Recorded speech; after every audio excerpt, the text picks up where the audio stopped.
Good morning. I'm trying something new. I'm going to show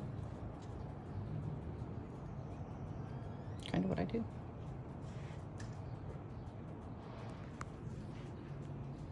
I'm not really going to explain it. I'm just going to do it. If you have questions, go ahead and ask. This is what my ancestors prefer right here. And these are some of my tools. I've already cleansed the space. I feel uncoordinated right now because I'm holding the camera. But we will carry on.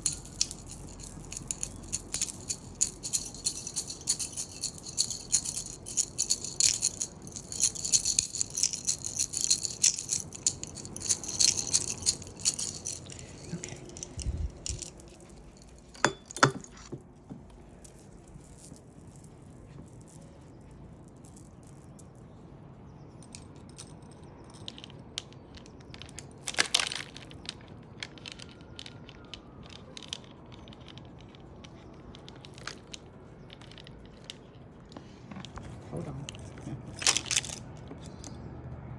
I'm knocking stuff over. Maybe I should restart. No, I'm not going to restart. We're going to keep going. Isn't it beautiful outside? What a beautiful view.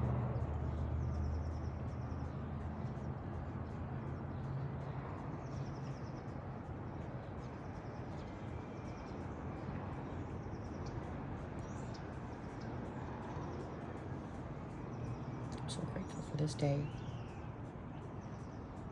I'm so grateful for my health. I'm so grateful for my security. I'm so grateful for my past.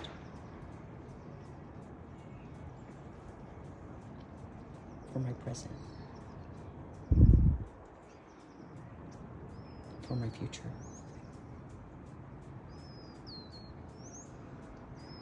God, angels, ancestors,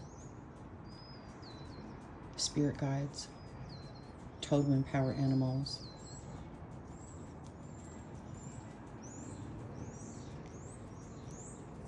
beings known and those unknowable.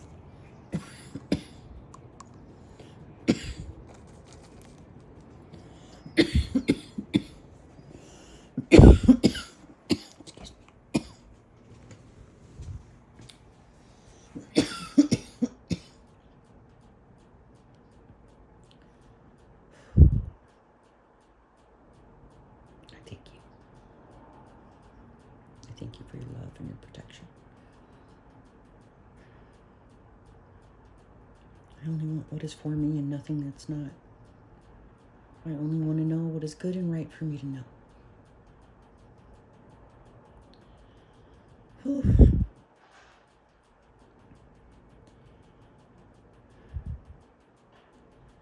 I'm grateful for the golden love of God, of source, of creation, that flows through me, every atom, every beating of my heart. That golden river of God's love flows through me, carrying away all disease, all virus, all damage, and replacing what is not needed with the golden light of God that attracts to it, that calls to it everything that is of God, that is good, that is healthy, that is energized, that is magnetic to abundance and health and joy and love and prosperity, that is magnetic to source, that is magnetic to light. And like a magnet, it repels everything that is not meant for me, for my highest good. It repels from me all evil, all darkness and negativity, lack, disease, oppression. And I'm so grateful. I am grateful that abundance flows to me eternally from multiple streams. Abundance loves to spend time with me, to dwell with me, to rejoice with me. Abundance loves to pass through me to others. It is my joy and God's joy to experience giving.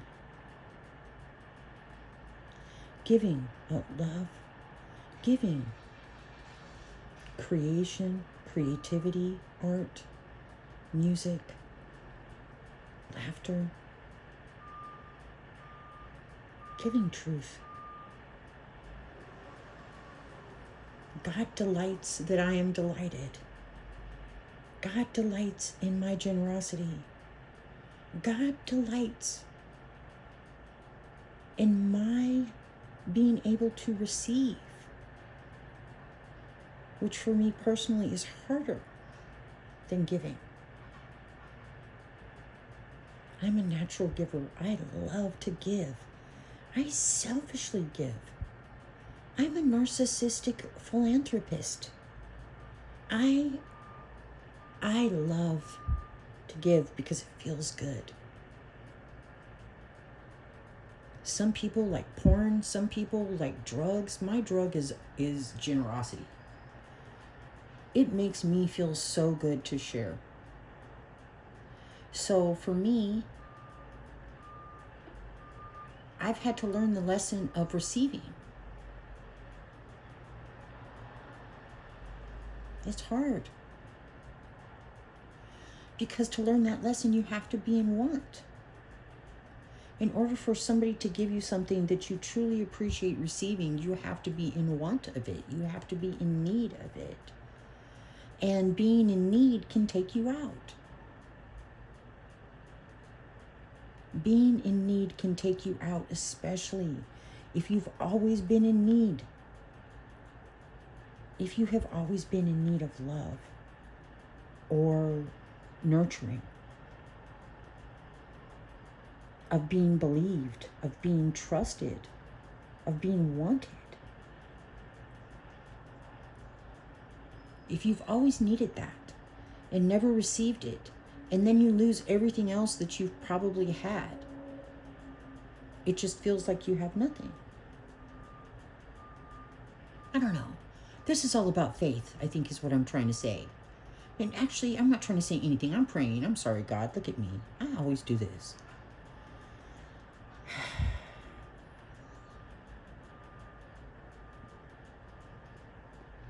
Thank you. Thank you for loving me enough to teach me and show me that it hurts. It hurts so bad. It hurts to be alone. But if I wasn't alone, I wouldn't know how much you are there for me. If not for the lack of people, I wouldn't know how much Spirit is there for me. How much my ancestors are there for me. How much God is there for me. I wouldn't know God's voice had I not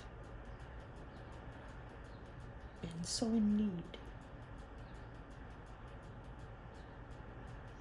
so bereft of any other noise, any other support.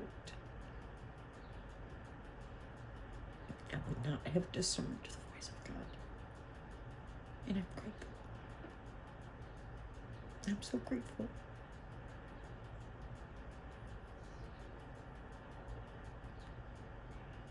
I'm so grateful.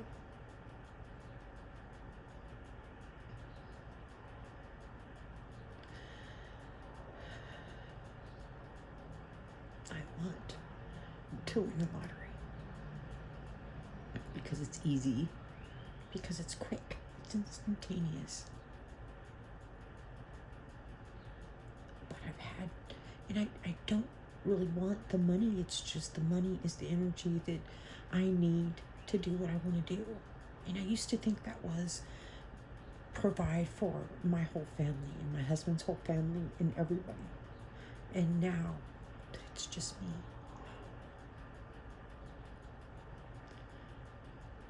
I've learned that generosity can be toxic, and that my generosity in some situations was to make people like me.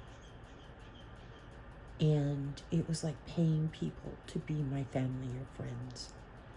I was paying people to be around me. And that realization really hurt.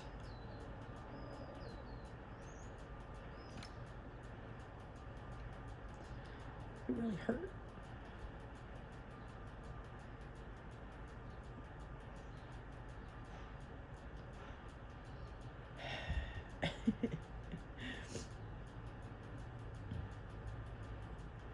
Now I know that I want to win the lottery so that I can purchase peace,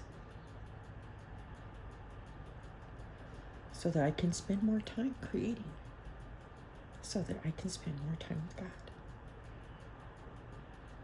But the value is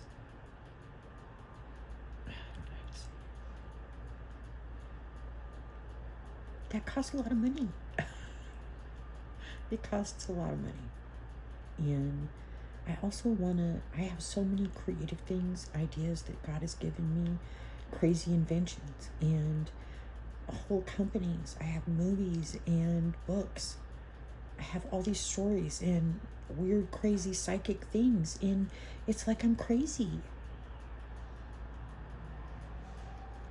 It's like I'm crazy, but I'm not crazy. I'm not. And I've been hiding this.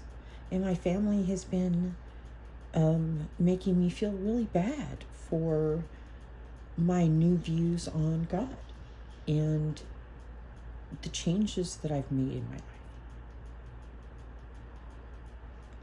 And they think I'm nuts. But I'm not. Any more than any of us are. Look at our world today. You know, look at America. Come nice close. That's a flag right there.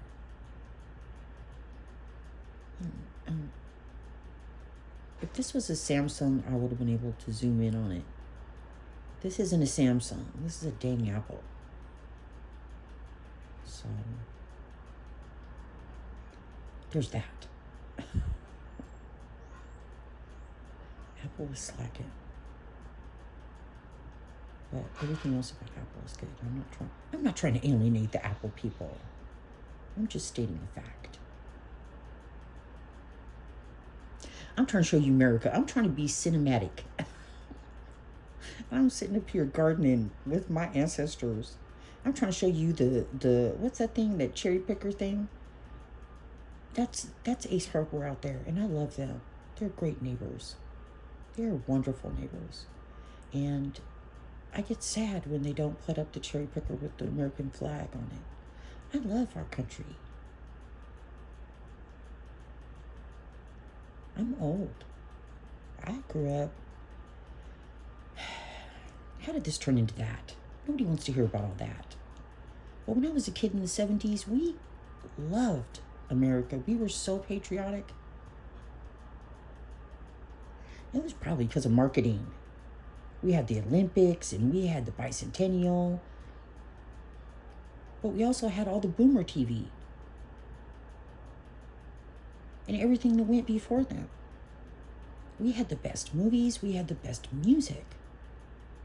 We had the best radio. We had creature features. We had drive-in movies. Roller skating. We had everything. Skateboarding. Later on, breakdancing. My generation loves to talk about how we drank out of hoses and you know, we were latchkey kids and about coming home when the street lights were on. But one thing that we really learned and nobody is talking about is that we were abused. We were abused. Our generation, in reality, was like Lord of the Flies. You guys see the neon and the big hair, but you don't see what was happening behind the scenes. That's why we keep to ourselves.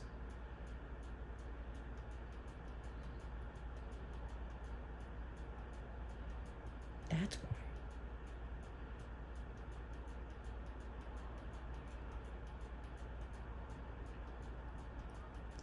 I was abused by my generation.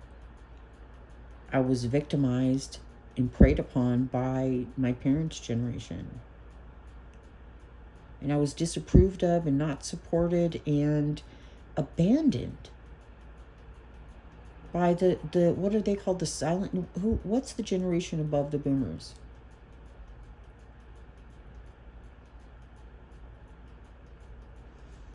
Yeah, it looks good in pictures. It was beautiful. That fakery was beautiful. Hollywood was beautiful. Everything was made up, but the ugliness behind the scenes. I am the repercussion of all those lies. That's what the current administration wants to do. They want to bring back that veneer, that thin facade.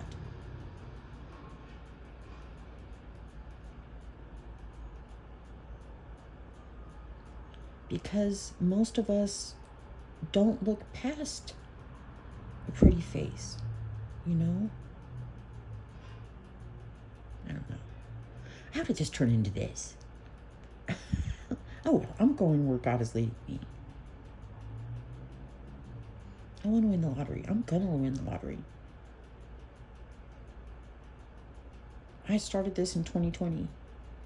And God told me no, I couldn't win the lottery then. And I told him I was going to change his mind. And then I realized about halfway through that God said, okay, because I had changed his mind. I had done the work.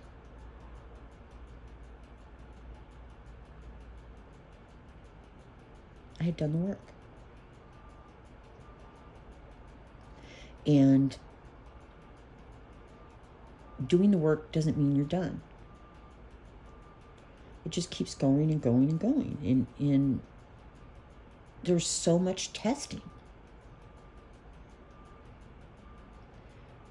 But what I realized is the testing, it's like school. How many tests did you take the whole time you were in school?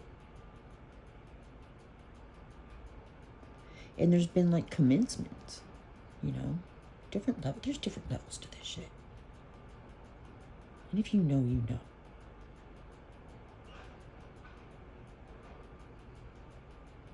We are in a time in this world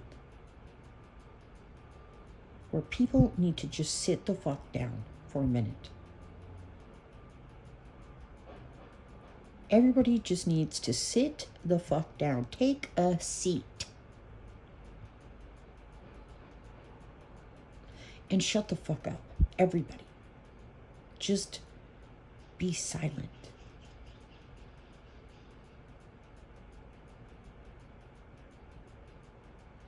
We can't hear ourselves think.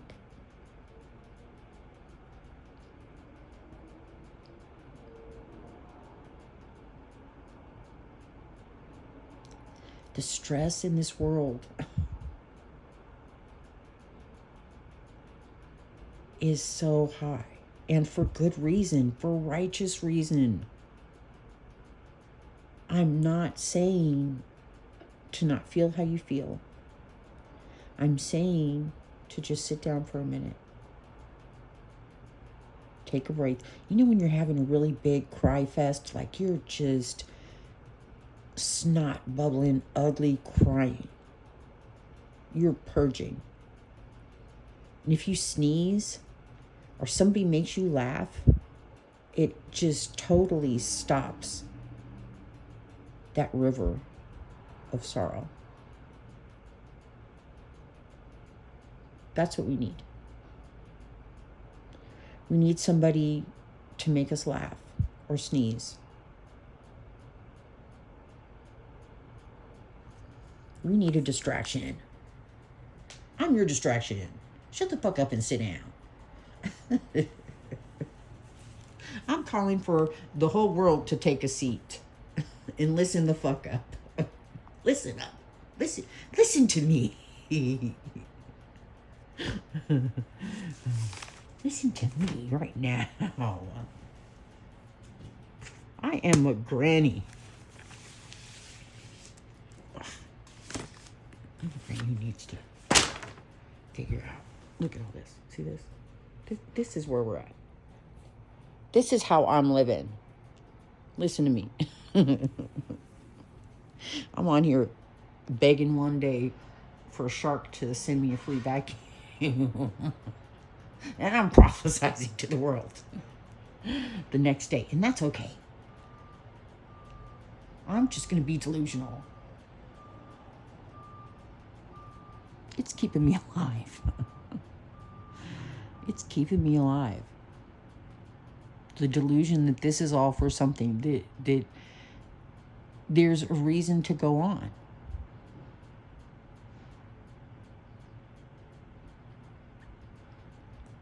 It's like after 2020, it just burst the bubble. Maybe that was the sneeze for society.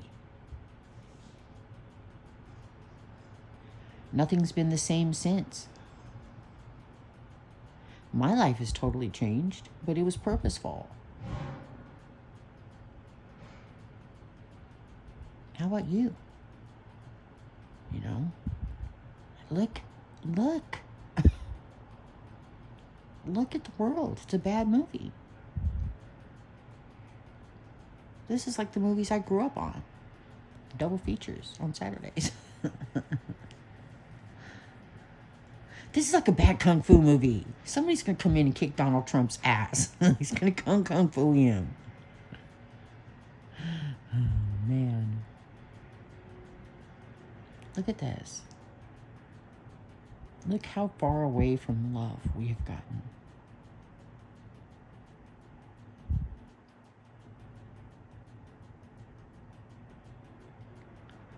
And the thing is that we're not dumb. We're not as dumb as we're acting. We're not fucking dumb.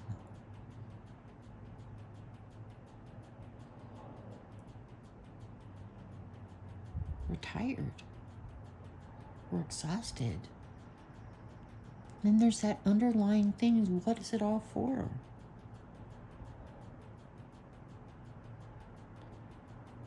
You know?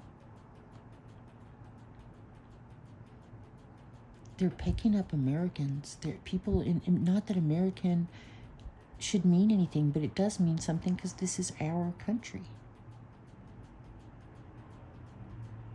My grandson was asking, because it's popular, I guess, on TikTok and stuff, to make fun of Americans, of white Americans, specifically, and to say that we don't have a culture, that our culture is just taken from everything else. And I had to explain to him that our country is so young in the grand scheme of it all. We're babies.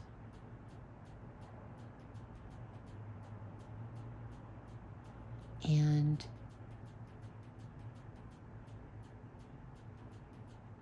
we have a fucking ego. Bigger than our universe. We think we are hot shit. We think our shit doesn't stink. America. And the pride.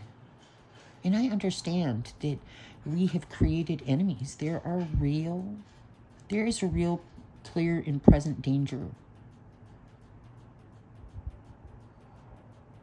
We can't, all of us, just sit down and shut the fuck up, because some of us have to protect us. You know, I know that. I know that it's not okay that anybody can just come into our borders and set up shop. I know that. I know that that is Security 101. We, in our homes, we do not just leave our doors open and allow just anybody to come in and set up shop. We have to think of our country as our home. Because it is. These kids aren't patriotic. These kids don't love our flag. They don't understand. They don't respect our police force because they're not taught to. Because they didn't grow up seeing Chips and all these cop shows. They don't understand the procedures and the behind the scenes of stuff like from the Rockford Files, Magnum PI, Cagney and Lacey, Hill Street Blues, CSI, Miami, Vegas. SVU is still on. But the kids today aren't watching all of those shows. They didn't grow up on MASH and the Vietnam War and even the movies from World War II. My grandson had the nerve to debate our use of nuclear weapons. That he said because we had brought out the nuclear weapons against Japan, we were talking about Godzilla, that it wasn't called for. But I said they started it. They bombed us. And he was like, but was that really that bad? And I was so flabbergasted. I was so flabbergasted.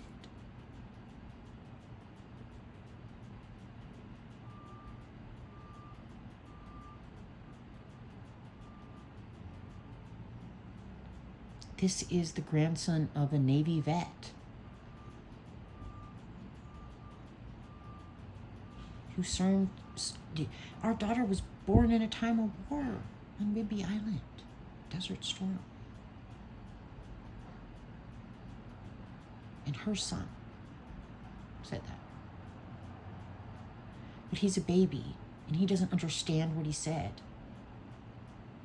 And I understand that he may think he sees the nuclear weapon, the mass destruction of the nuclear. Of course. Of course. I understand what he's saying. That he's saying, like, he's taught that you can't hit somebody over the head with a hammer because they cut you off in traffic. You can't. He's saying the initial hit, the lick, isn't worth the get back. But I had to explain to him that the get back was not a get back. It was everybody stop. It was, that's what a Trump is, right? Isn't that what a Trump is? It's something so big that you can't overcome it or whatever.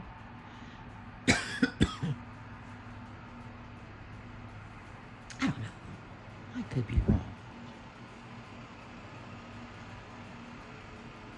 Anyways, how did we get there?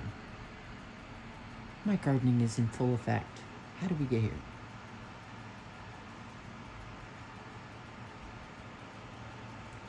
Oh, he didn't understand what he was saying.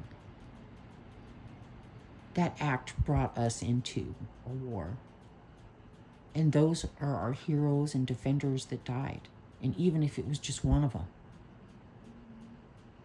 it required an answer. And it wasn't like we just went directly nuclear. There was a lot that went to it, and there's a lot of other things. But I think, and I don't want him to hate Japanese people.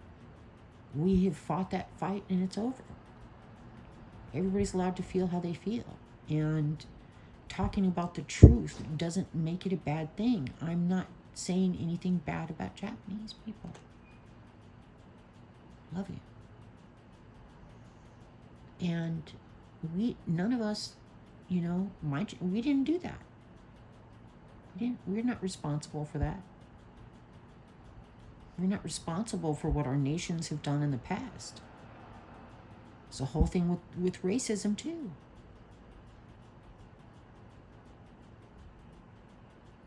It's so hard to hear of the things that your ancestors have done, and you're held accountable for it. And I think that the two problems we have are being just tied together, and nobody's really sitting down and talking about it. Yes, it happened.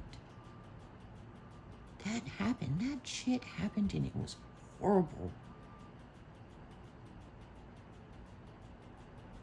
None of us are responsible for it, but I think what Black people are trying to let white people know is that the effects of those things are still affecting them. No, you didn't do it, and maybe your parents didn't do it, and their parents didn't do it, and maybe even their parents didn't do it.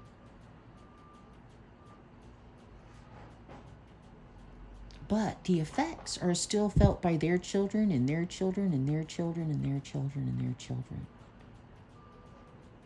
And everybody's acting like it's not a thing, like it's not happening. And a lot of the people who are racist because there's no room. There is no room to talk about it.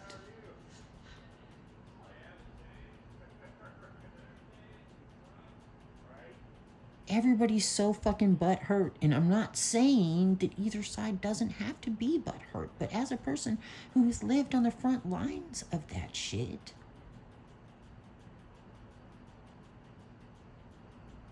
we just need to really talk about it and stop it.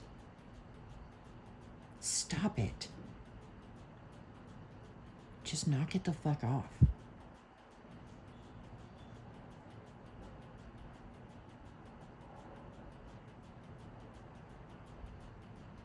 That shit's still going on.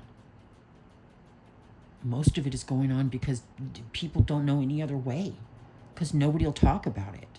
So they're reacting. It's like everybody's a toddler.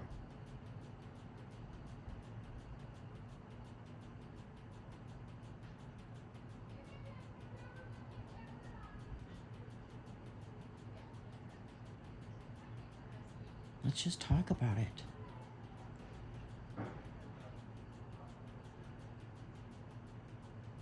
People weaponize language.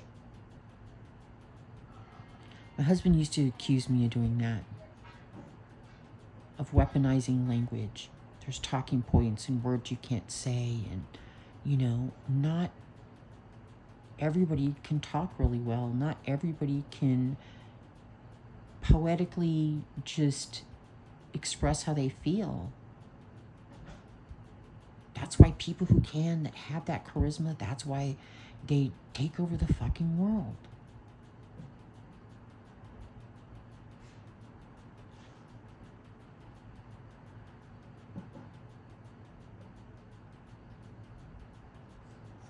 I spent almost 40 years with a man who had a really hard time with communication. It was almost like he spoke another language.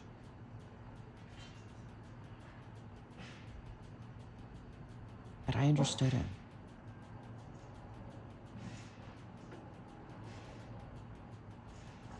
But it's hard being with somebody that you have to interpret for others, and then you have to decipher for him.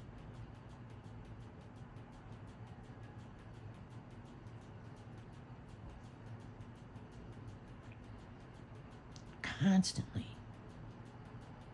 Down to minutia, he would explain his days and how this person looked at him and this person said, for decades. Do you know how hard that is? And then he wouldn't let it go. And it would be over and over and over again. And then he would bring up something from last week, and it would just be constantly draining. And I was sad that he was living that.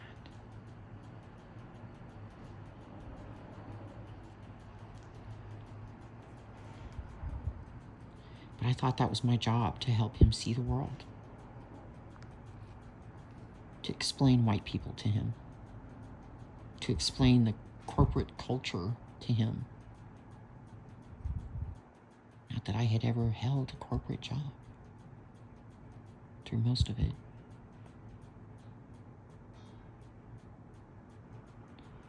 I don't know. I was my husband's seeing eye dog.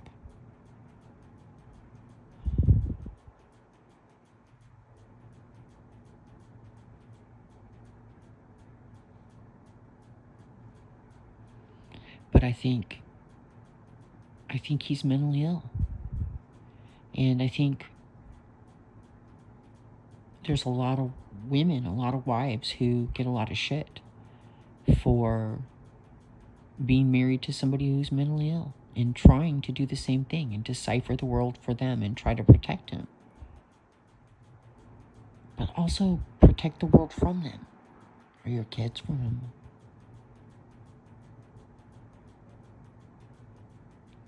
And before you know it, it's 40 years. Or 30, I think we separated when it was 36. I don't know. Hi, Miguel. Is it biscuit times? Okay. It's biscuits. Excuse Miguel while he makes his biscuits.